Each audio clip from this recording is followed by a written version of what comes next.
All right, welcome. This is the second in the series about RSI, and specifically today, going to be looking at and discussing momentum. So we know that with RSI at its core is a measure of momentum. And so what we're going to do today is kind of look at some ways that we can utilize RSI in order to judge where momentum's coming from and potentially make some decisions or plays that we want to do based on where we see that momentum.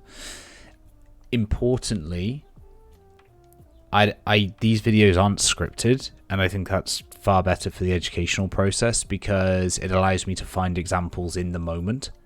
Right? So this isn't something that, I've gone and got some really nice examples to show, and I don't think that's an oversight on my part. I think that's really helpful when it comes to looking at some of the topics that we'll be discussing. So no examples, we'll go through and we'll take a look live and see what is visible on the charts and how we can use that to aid the thought process around momentum. Okay, so let's kick off. RSI down here. This is default RSI as always from TradingView, and you can see here this faint line right in the middle. Now everybody asks, where do you get this faint line at the 50 level, because we'll be going to be talking about the 50 level a lot today, and the answer is it's built in. All right, so it's default now within the RSI here, so you can see there is a mid-band option in here at the 50. All right, so we can see that, and we'll make it a little bit more visible for today here like this. But you can see that's covered here. So, don't worry about trying to find some special indicator. It's on the default RSI now, and it's just available here. Okay, so what we consider with the RSI is basically that there are two sides to the RSI. We have a bullish side and we have a bearish side. Now, the bullish side is when price is above, or when the RSI is above 50. And the bearish side is when the RSI is below the 50 level. Now we expect the 50 level to be an important shift in momentum. So when we start clearing above the 50 level, we expect that to be a significant event, because we are now traveling with momentum to one side or the other. Let's go with the bullish side first. We break above the 50 and we travel with intent to the upside. So breaking through this 50 level is a significant achievement for one of the sides. All right, bulls or the bears, depending on which way it breaks. It's a significant achievement, or it's a significant accomplishment in terms of where the momentum has shifted to. Okay. So the 50 level, very important for us. Now, in uptrends, as a very, very basic thought process, we would expect that the 50 level would hold on retests. Okay, so we would expect the 50 level to hold on any retests that it receives on the higher time frames in an uptrending market. So we can take a look here and we'll see if there's some examples. So I think this is a particularly good one here in this run up here on BTC. So we can see from this region here. Now, the other thing is probably well worth discussing at this point in time is we're not like it doesn't have to be dead on 50.00, right? We're talking around the 50 level. So we don't want to get caught up on the fact, oh, it's only touched 51, it hasn't quite hit the 50 level, right? It's bullshit. We care about around that 50 level. It's not going to be perfect in terms of getting us to a 50 and then bouncing away, but we're looking for interaction in and around that level. So we can see here on BTC, okay, and take a look at this and think about the thought process that I'm gonna explain through this now. So what we have down here on BTC is the consolidation region here, and we have a strong breakout here. Okay, now what we also have on BTC in this region is a nice breakout down here. So let's take a look at this one to begin with. Okay, so this level here, so good resistance region. This was resistance here for over a month, and then we had the breakthrough here. Now what we also had was a clear signal down here. Okay, so we can look at this maybe two ways. We can see maybe a nice diagonal here. We get the nice breakout here clearly. We get the crossing of the 50 level on the RSI, and then notice what happens to the RSI throughout this entire run up. Okay, comes back down here, cools off underneath the resistance, resets back down to the 50 level here. big run up into the next resistance, cools off, back into the 50 level here. Starts to run up again. Okay, again, holds above the 50. Anytime we sell off, anytime we're getting these kind of retests, we're still holding above the 50 level. Big movement away from this higher time frame resistance region. Okay, consolidation. Okay, consolidation. Gets back down towards the 50. Hit 54. Right, 53 here. Rotates again. Ascends back to the upside. Okay. Another cool off period.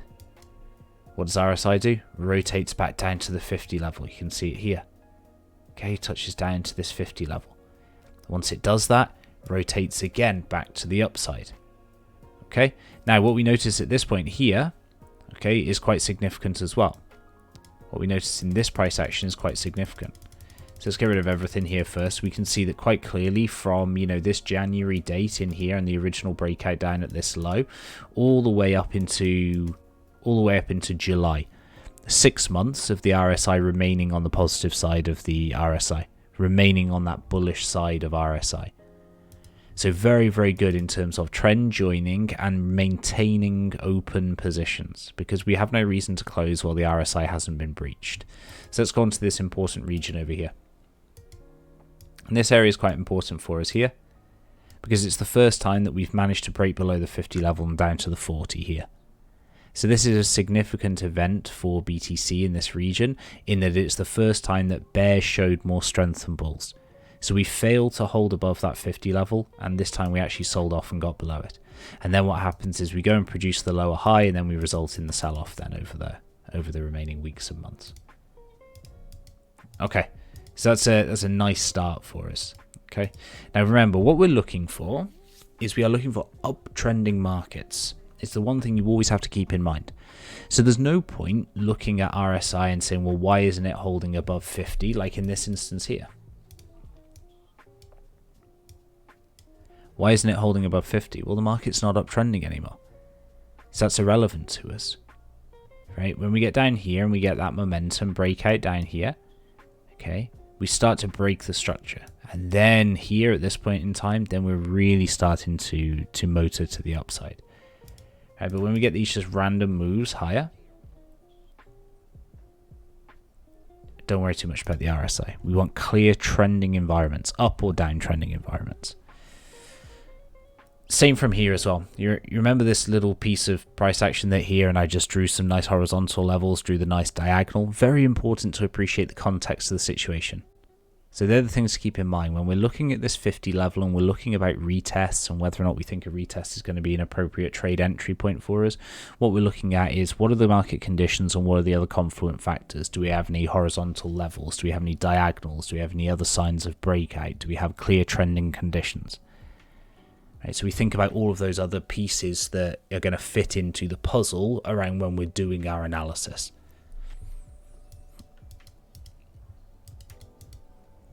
And then we've got the run up on BTC. Got this clear run up here. Now, again, structurally, we break the structure. Okay, we break up here, around here. Okay, we get the clear break up here. And now we're shifting the market structure. We're shifting the market structure now. We're creating fresh highs. All right, and the creation of the fresh highs, clear trending environment. And again, look at what happens to RSI. Sell off to the 50 level here, right, in this little cluster. Sell off, sure, we dip below the 50 level, but again, remember, conditions are very bullish, heading to the upside. Okay, dip below, get into the 45s here. Okay, and then rotate again. And again, if you want to kind of wait on these plays, you know, let's say, for example, you're like, well, I'm not sure, you know, like it's dipped to the 40s, and that's a little bit, you know, below this 50 level sort of threshold that we're utilizing. Wait until RSI breaks back above. We know the market is trending upwards, right? We know that the market is trending up. So wait until the RSI breaks back above the 50, and then you're in the clear to get back into the position. And we'll go on to why that's important shortly when we take a look at kind of the more bearish environments. And then again, obviously, then throughout this time, hold at the 50, hold just below the 50. And again, what happened here? Okay, what happened here? Significant event. First time BTC broke down and got below the 50 level. Hugely significant event. What did we do? Went up, created a lower high. Any similarities to the area that we looked at previously? Yeah, quite a lot. Right, quite a lot to this.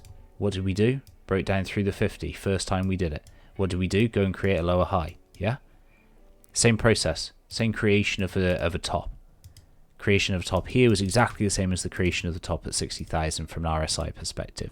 And we notice those subtle changes in the RSI. We notice the fact that the first time the RSI has lost the 50 level should be a fucking wake-up call to us. Okay, it should be eyes open, something has changed. Because if we're looking at something and previously, this has held this 50 level for, October here, all the way through till April. All right, 6 months of holding above the 50 level. Now, when that fails, when that doesn't happen, we need to acknowledge that something has changed, okay? So very good usage for how we can get on board with this 50 level. Now, what we're doing is we're utilizing the 50 level to figure out when we can take entries into a trending market, right? We want to catch when the market has cooled off, when the market has pulled back slightly, and the trend is ready to restart again. The trend is ready to lift for another leg. That's what we're trying to catch with this.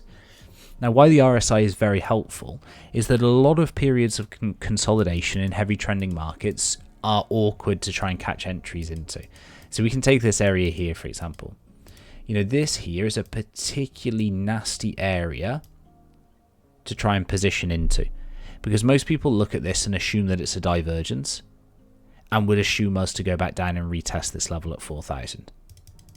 Okay, so we can see here, most people would assume that this is a divergence between here and between here.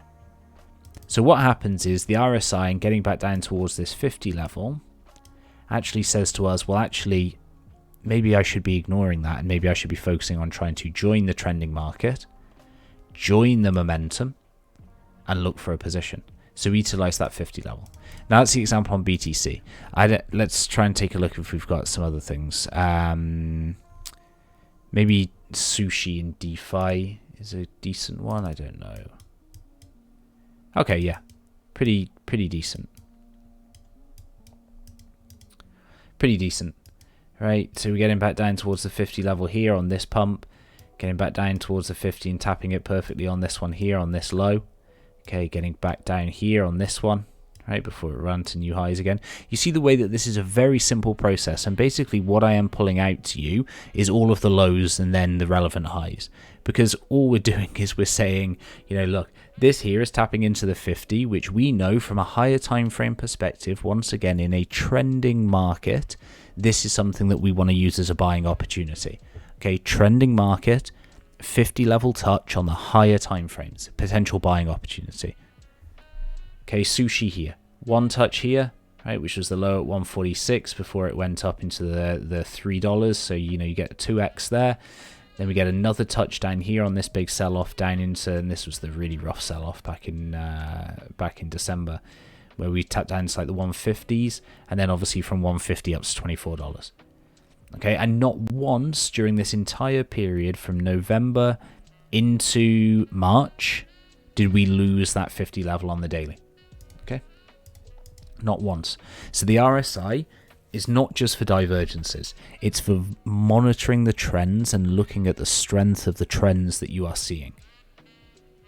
A little bit like moving averages, okay? There's kind of a misconception.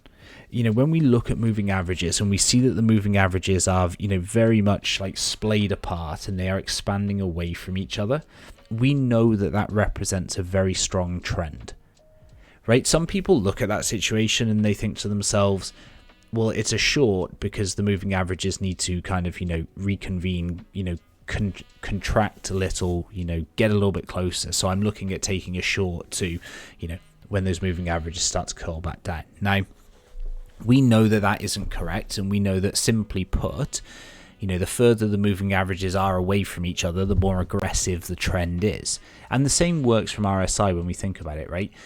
We don't necessarily want to short things just because they reach the overbought area. Because what we're doing is we're going against where all the momentum is. We're going against where all of the strength is for the market.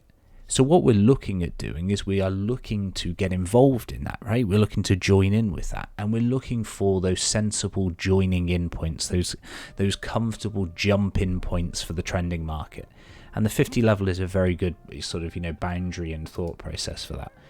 And I think if we take sushi a little bit further here, we probably actually got, another good discussion point here for sushi, actually for both the what I want to discuss next and potentially another high location here. So what we have on sushi is, look, notice the very important event here in March where we broke down through the 50 level for the first time.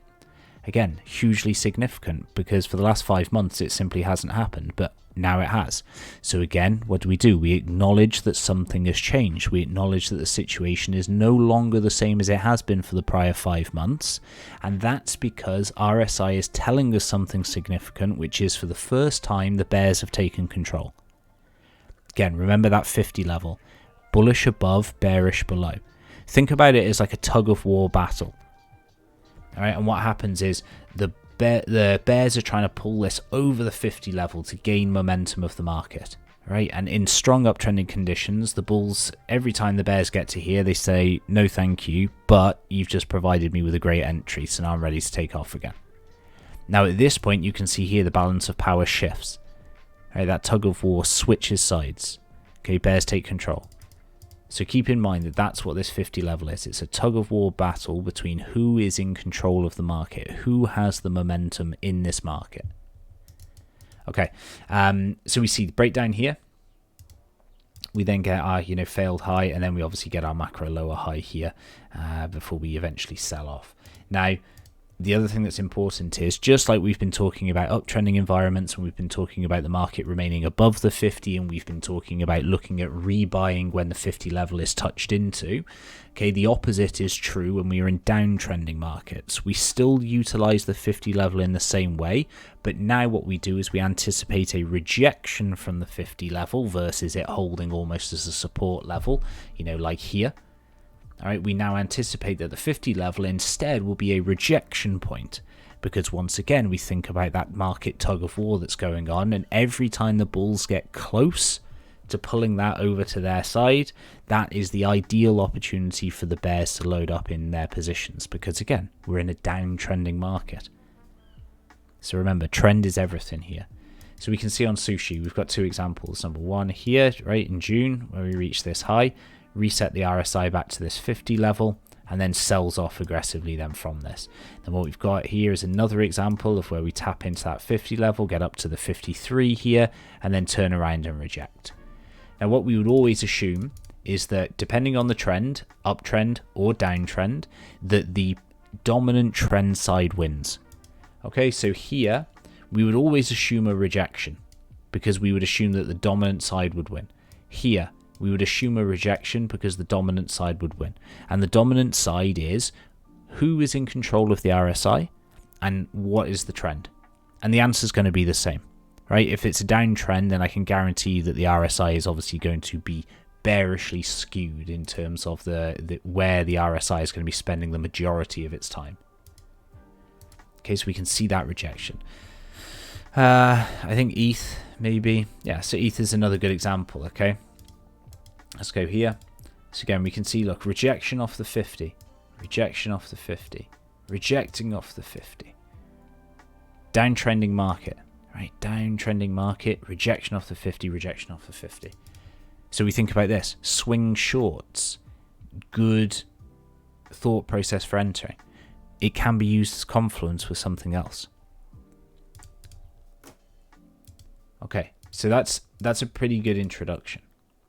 Again, ETH is a very good example here, right? Holds the 50, holds the 50, holds the 50. Look how clean this is. Look at this. 4 examples of where ETH literally held the 50 perfectly, almost exactly to the 50.00 level that I was going on about earlier, right?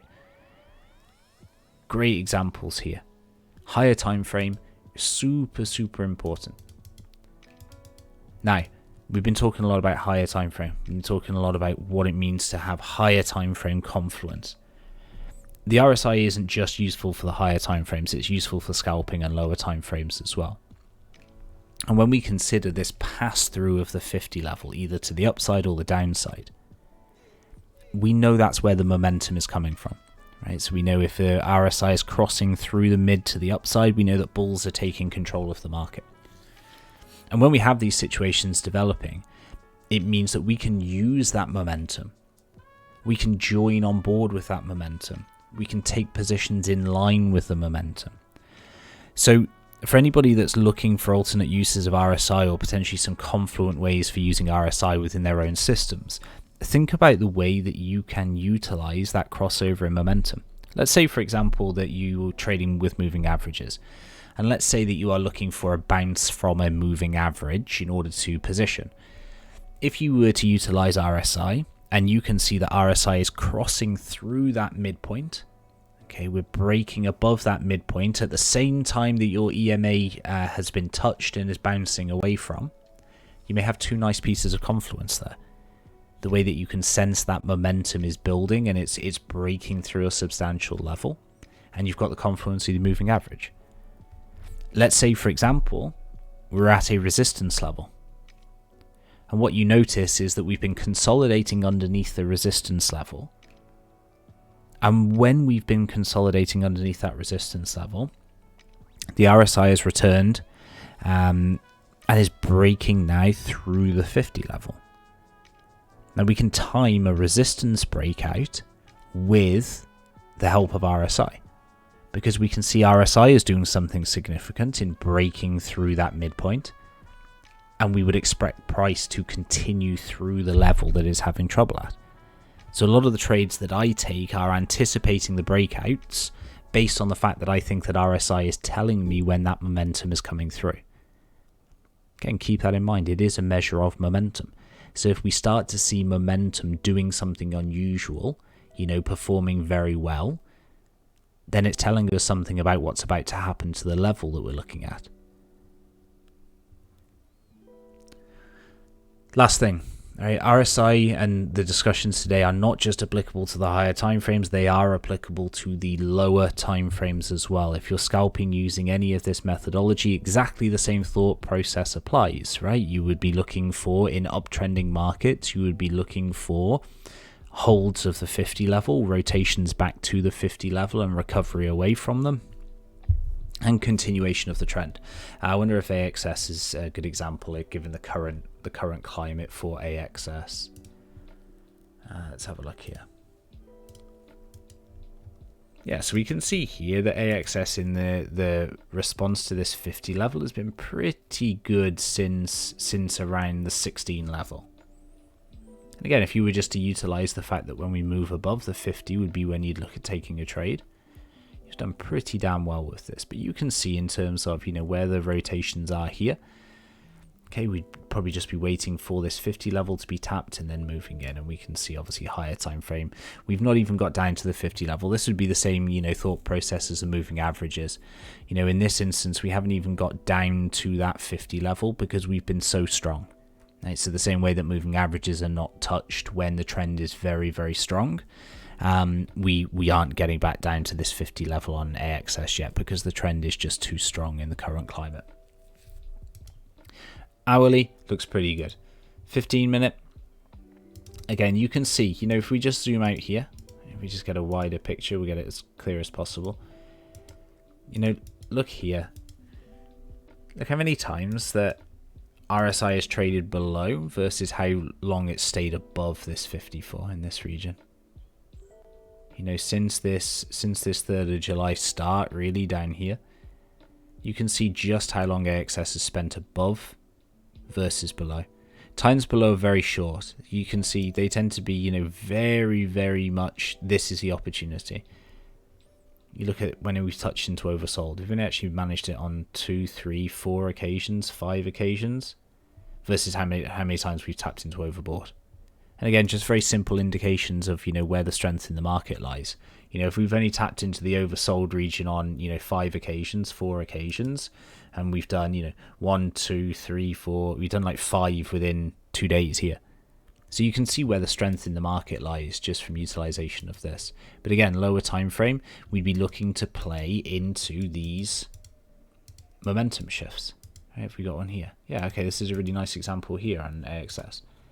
Again, we think about, kind of scalping here, and we'd be looking at, okay, well, this is going to be a resistance level for us. I can see a number of rejections here, fail, fail, fail, fail. And then what happens? We get the breakthrough, and look what happens to RSI. Right, we get the coverage above this 50, clear break above the 50, momentum shifts back down to the 50 level here, back up again for another high here.